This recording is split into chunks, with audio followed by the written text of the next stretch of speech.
in the most awful conditions longer now than our hostages were held in 1979 in Iran. It's just unacceptable, and there are going to be consequences to those who think they could take an American. There is going to no longer be any upside for anyone who harms Americans abroad. Look at what's happened under the Biden administration. We have people in these offices who have chosen to go after American citizens, who have chosen to weaponize the justice system in a number of ways.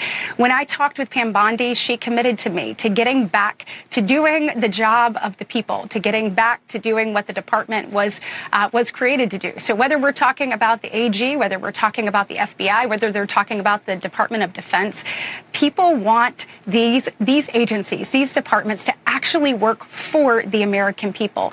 Pam is committed to that. I think you will see that. What President Trump has done is he has selected people who are willing to not move as business as usual, but yet are ready for action. They understand his vision for the nation. They understand the mandate that was given on November 5th, and they understand that time for talk is gone and time for results and action is now.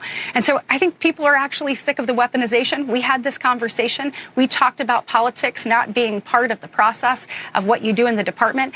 She is committed to that, and I think she's going to do an excellent job of returning the department to the work of the American people, and I am excited for her hearing. When Joe Biden took office, his first day, he issued executive orders, dozens of them, essentially undoing what former President Trump had done. So what is the response this time around? Talk about the day one orders that we should expect to see from incoming President Trump.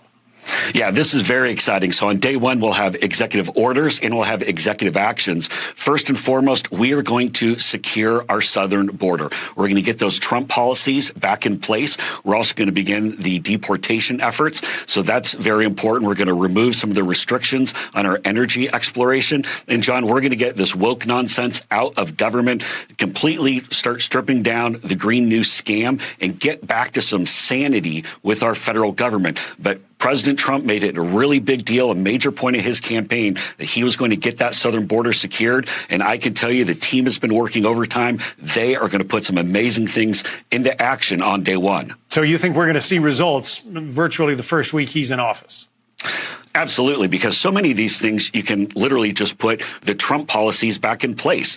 And we had a secure border, a record level of security at our southern border under President Trump. And Joe Biden came in and flipped the switch and threw that all away. But now we're going to have security. And this, I tell you, President Trump's border policies are supported by more than 2/3 of Americans, including a majority of Latinos.